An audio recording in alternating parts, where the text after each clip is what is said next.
तो कैसे हैं मेरे चंगू मंगू। हम पढ़ रहे हैं एक्सरसाइज 5.2 और क्वेश्चन नंबर है 17वां क्वेश्चन नंबर 5.2 का। एक ऐसा क्वेश्चन जहाँ पे एक नए कॉन्सेप्ट को डेवलप करने की बारी आपकी आ गई है। आपको एक नए कॉन्सेप्ट के बारे में जानना होगा। वो कॉन्सेप्ट हम एपी में समांतर श्रेणी में उस कॉन्सेप्ट का नाम है रिवर्स टर्म कॉन्सेप्ट। क्या कॉन्सेप्ट का नाम है? Reverse term concept. अब ये रिवर्स टर्म कॉन्सेप्ट है क्या, उसके बारे में पहले समझेंगे, फिर हम इस क्वेश्चन को पढ़ेंगे। मैं एक एग्जाम्पल आपको देता हूँ। मान लीजिए कि मैंने ABCD लिखा, ABCDEFGHIJ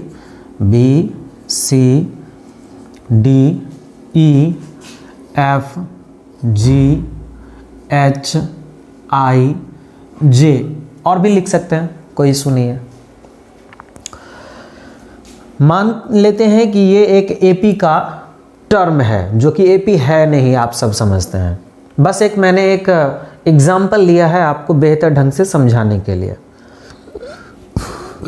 इसे आप कौन सा टर्म कहेंगे? जब आप इस साइड से इसे काउंट करेंगे, और काउंटिंग आप ऑलवेज इस साइड से ही करते हैं, शुरुआत से इसको कहते हैं, स्टार्टिंग काउंटिंग इसको कहते हैं।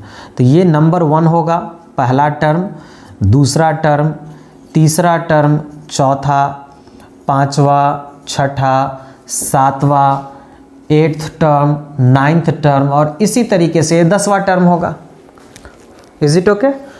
फर्स्ट, सेकेंड, थर्ड, 4, 5, 6 इस तरीके से ये सारा टर्म आप समझ सकते हैं। अब हमने क्या कहा कि आपने निकालना है शुरू से। जो भी हम आप अभी तक काउंटिंग कर रहे थे वो स्टार्टिंग से काउंटिंग कर रहे थे। कहाँ से? From start. जब आप शुरू करते हैं, ठीक है ना, वहां से काउंटिंग जब हम करते हैं तब आप कहते हैं कि चलो हमने ये मान लेते हैं कि 6th टर्म, ठीक है ना, फ्रॉम स्टार्ट 6th टर्म, छठा टर्म शुरुआत से आपका क्या होगा? F होगा। पहला, दूसरा, तीसरा, चौथा, पांचवा, छठा, ठीक है।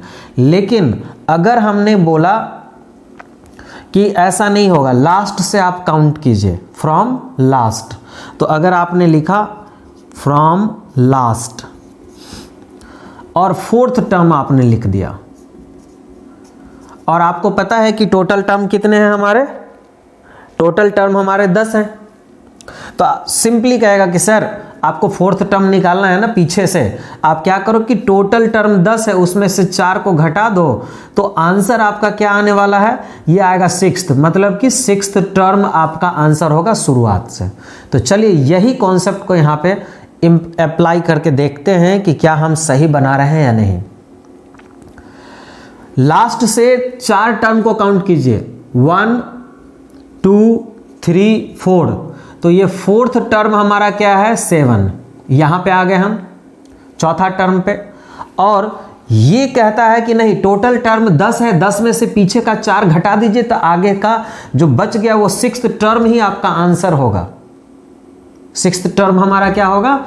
आंसर होगा। तो अब चलते हैं शुरुआत से 6th टर्म पे। 1 2 3 4 5 6, हम तो पहुंच गए F के ऊपर। लेकिन जब पीछे से काउंट करेंगे तो 1 2 3 4 हम पहुंचेंगे G के ऊपर, लेकिन हमें पहुंचना तो चाहिए था एक ही पॉइंट पे। तब इस कंडीशन में क्या करते हैं कि ये एक तरीके का काउंटिंग पैराडॉक्स कहलाता है, ठीक है ना। तो इस काउंटिंग पैराडॉक्स को रिमूव करने के लिए हम जो माइनस करके रिजल्ट आया, टोटल मतलब कितना है? 10। अब पीछे से हमने क्या किया? 4, तो पीछे से जो 4th टर्म था उसको माइनस किया तो 6th टर्म आया। ये जो 6th टर्म है ये कहां से है? फ्रंट से, फ्रॉम स्टार्ट। ये स्टार्ट से 6th टर्म था, लेकिन हमने बोला कि स्टार्टिंग का 6th टर्म पीछे से जब आप काउंट करेंगे तो चौथा टर्म होगा, लेकिन वो नहीं होगा। पीछे से जब आप काउंट करेंगे चौथा टर्म और वो शुरू से करेंगे छठा टर्म, दोनों अलग अलग रहेगा, एक पोजीशन पे नहीं आएगा, तब हम क्या करते हैं कि आंसर में एक टर्म जोड़ देते हैं अपने मन से, 6th + 1th, तो ये हो जाएगा क्या, सॉरी इस तरीके से इसको नहीं करते हैं, 6 + 1th टर्म लिखेंगे, ठीक है ना। तब हम पहुंचेंगे कहां पे, 7 पे, शुरुआत से 7 पे। तो ये किसके बराबर है, 6 + 1 फ्रॉम स्टार्ट इक्वल होगा 4th term from last, last का चौथा टर्म और आगे का 6 + 1th टर्म, कौन सा, 6th + 1th टर्म। और ये 6 कहां से आया, हमने कहा total term, total term minus from, ये जो लास्ट टर्म की बात हो रही है, जो गिवन लास्ट टर्म है उसकी, given term from last, given term from last बराबर होगा किसके, given term from last. Total term 10 है ना, उसमें से हम क्या करेंगे, लास्ट टर्म को माइनस कर देंगे तो कहां पहुंचेंगे, 6 पे, और तब इसमें क्या कहेंगे, +1, तब ये बराबर होगा उसके लास्ट टर्म के, तो हमें ये आंसर मिलेगा, ठीक है ना। तो एक फॉर्मूला हमने जनरेट किया कि पीछे का टर्म, कौन सा टर्म, पीछे का टर्म को हम आगे के टर्म में कैसे लिखें। ऐसे तो साधारण भाषा में आप क्या कर सकते हैं, सीधा आगे वाले में एक को जोड़ देंगे, ठीक है ना। लेकिन अगर टेक्निकली लिखना चाहें तो क्या लिखेंगे, total term minus given term from last. ये टोटल जो रिजल्ट आएगा उसमें +1 करेंगे, ये थोड़ा सा प्रॉब्लम है यहां पे, +1 इज इक्वल्स टू होगा गिवन टर्म फ्रॉम लास्ट। तो हमारा ये है एक फॉर्मूला। जब कभी आपको लास्ट टर्म निकालने की ज़रूरत आए तो आप इस तरीके का फॉर्मूला यूज़ कर सकते हैं, या फिर कोई भी फॉर्मूला यूज़ नहीं करता है, सिंपली बनाता है और आगे में क्या करेगा कि एक को जोड़ देगा, एक टर्म हम आगे लिख लेंगे, क्योंकि वो अंडरस्टैंडिंग है एक तरीके का, और ये अंडरस्टैंडिंग बेस्ड है हम लोगों के लिए। तो अगर आप लिखना चाहते हो इस कॉन्सेप्ट का फॉर्मूला तो आप और भी बेहतर ढंग से इसको TH मतलब कि कौन सा टर्म है ये सब लगा होगा कि लिख सकते हैं। तो चलिए अब हम बनाते हैं इस क्वेश्चन को। ओके,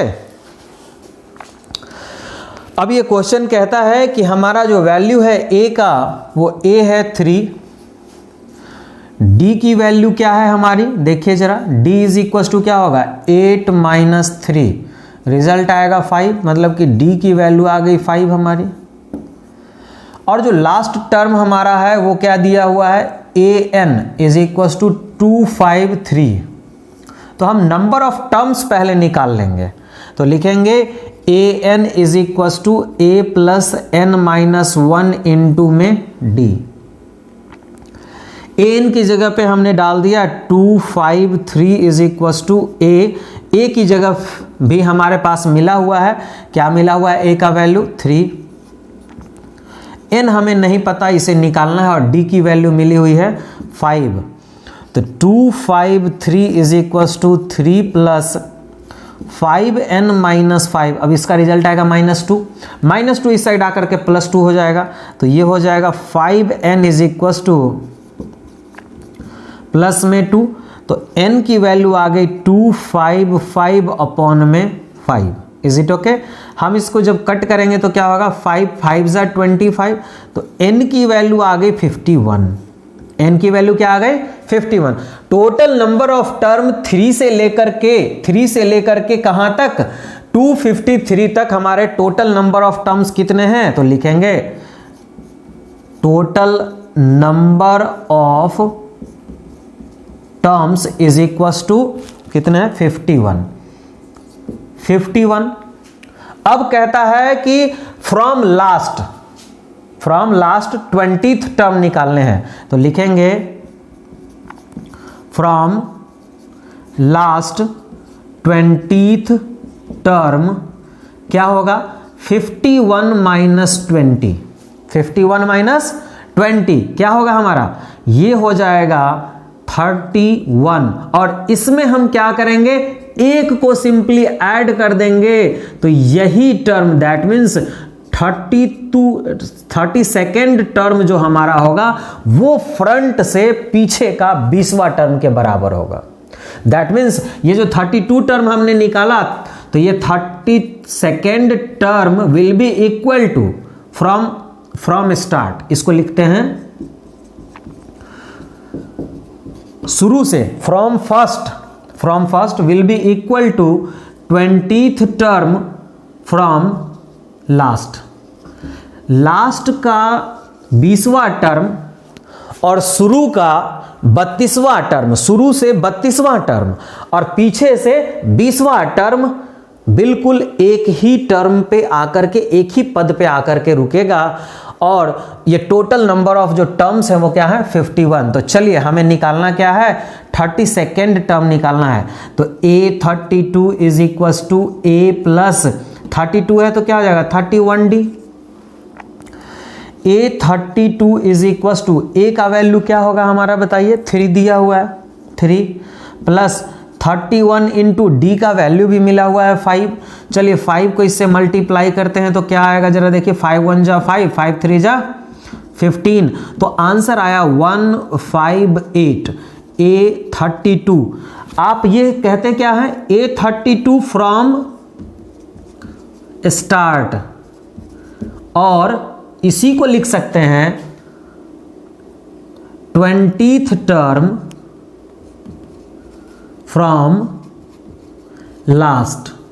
दोनों की वैल्यू सेम है, तो आंसर में लास्ट में ये लिखना जरूरी है कि फ्रॉम, ये स्टार्ट है A32 लेकिन ये इक्वल है किसके, 30th term from the last.